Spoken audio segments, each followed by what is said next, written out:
Sobre as redes de telefonia, então, ela tem algumas características e alguns dispositivos aí que são mais frequentemente vistos em redes de telefonia analógica. Eu digo analógica porque aquelas telefonias IP ou VoIP, voz sobre IP, elas são diretamente ligadas e usam o mesmo tipo de infraestrutura que a gente vai ver para redes de computadores. Esses cabos de telefonia, eles são todos divididos em pares e que são trançados, menos trançados do que aqueles cabos de rede, como a gente enxerga, mas são levemente trançados. E, em geral, os cabos de telefonia, eles têm mais do que 2 pares só. Quando a gente for ver uma instalação doméstica, aí, geralmente vai chegar um par só, porque afinal vem 2 fios da operadora e suporta uma linha telefônica.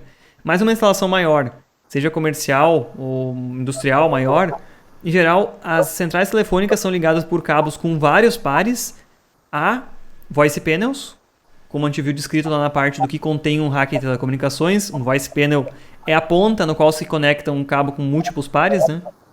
Existe uma convenção também de cores que se adotam e se observam nos cabos para que seja fácil de um lado e do outro identificar diretamente os pares.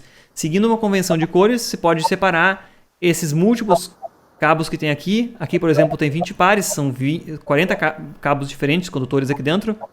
E, seguindo essas regras de cores, então, conectorizar nas duas pontas, sem necessidade de ficar testando quem é quem, de um lado e do outro, mas pegar simplesmente a sequência de cores e diretamente montar o voice panel de um lado ou montar do outro e ter certeza que os pares equivalentes estão montados de um lado e do outro, sem necessidade de ficar identificando manualmente um a um. Portanto, a sequência de cores convencionada ela é muito importante. Eu sugiro para vocês e deixo para vocês assistirem logo em sequência da aula, logo terminando essa parte 5, né? Como se faz essa abertura de um cabo, identificação das cores. E aqui é exemplificado num cabo com bastante pares. É bem interessante como hierarquicamente isso é dividido. Sobre uma mesma blindagem existem grupos de cabos. Esses grupos de cabos têm uma cor específica de cada grupo.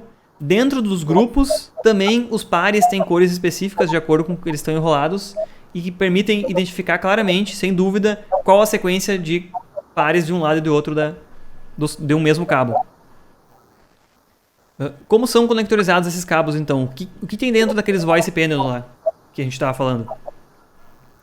Uma estrutura comum para painéis de telefonia são esses painéis expostos aqui, como a gente pode ver aqui embaixo, em detalhe.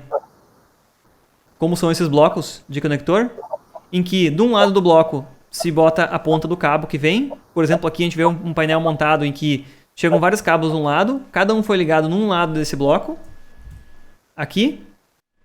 E para fazer a derivação para as áreas de trabalho e linhas individuais, a gente vai ter que vir aqui com outro cabo, depositar ele aqui e fixar cada par em uma sequência aqui, ó. Um par aqui, outro par aqui, de acordo com o par que a gente quer utilizar do cabo. Então, tanto para a conectorização do cabo que foi aberto conforme aquele procedimento descrito aqui em cima, como também para manobra, para habilitação de uma tomada de rede para ser utilizada por telefonia, vai ter que se ir lá expor o cabo e, com essa ferramenta aqui, punch down de impacto, conectar 2 fios ali também que vão para a tomada da área de trabalho.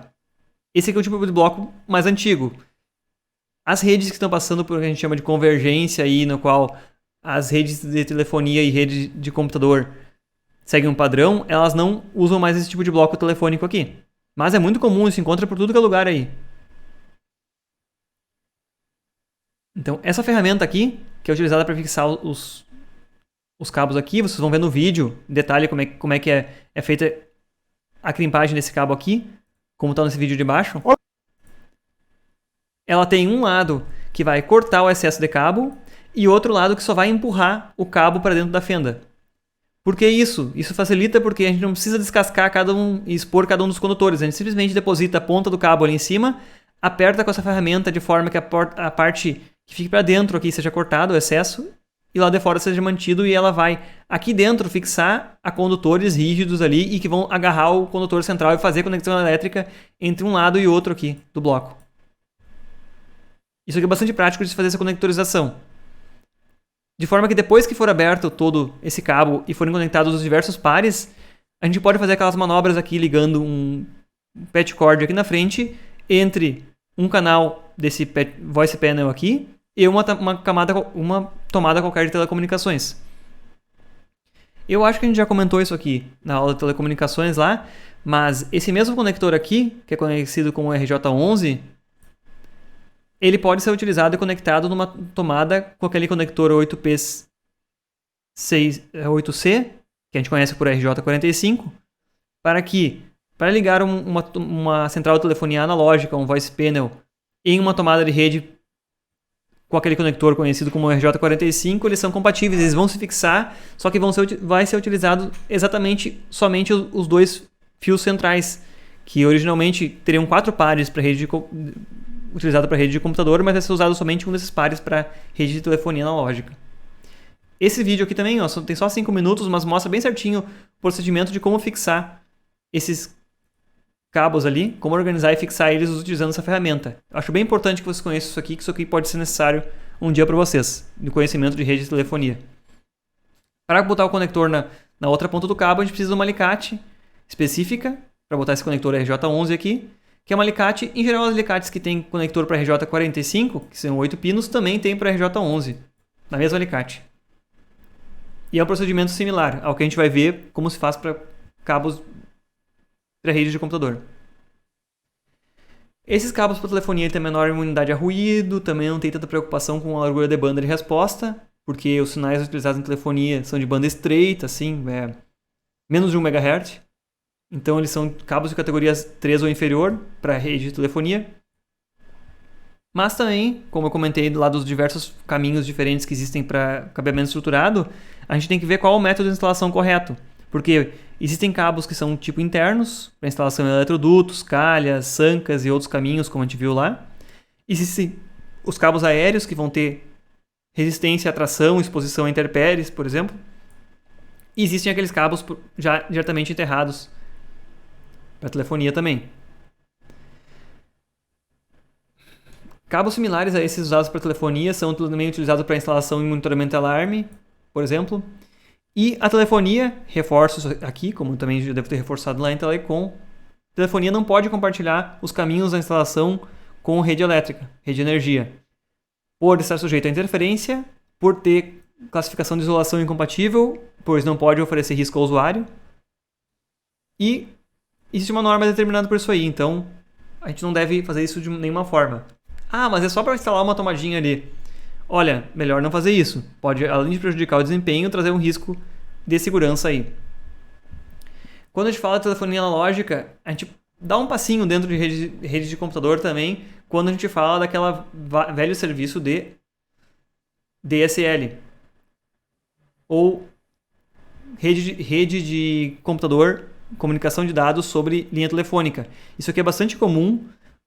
A maior parte das operadoras de telefonia seguem oferecendo também esse serviço, apesar de que hoje em dia, por questão da convergência dos serviços, todos utilizando rede de computador e por muitas pessoas não terem mais linhas de telefonia analógica em casa, outras formas de instalação, como utilizando TV a cabo comum TV a cabo ou cabo de fibra ótica, vem tomando espaço. Mas a rede de telefonia era utilizada tanto na mesma banda de comunicação que a voz, no tempo da internet que a gente chamava de discada, que efetivamente utilizava o canal de voz para transmitir dados com uma codificação específica e chegava em taxa de dados em torno de 56 kilobits por segundo.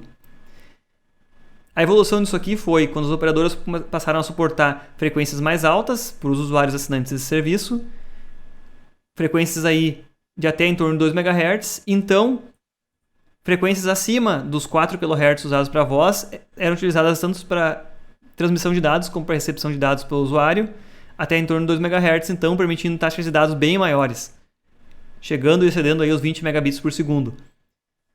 Esse serviço do DSL exige uma infraestrutura diferenciada da empresa de telefonia, enquanto que a internet de escada não requeria nenhum tipo de serviço especial da empresa de telecomunicações. E então esse serviço DSL permitia que a linha fosse utilizada pela telefonia simultaneamente o acesso da rede sem interferência ou ocupar a linha.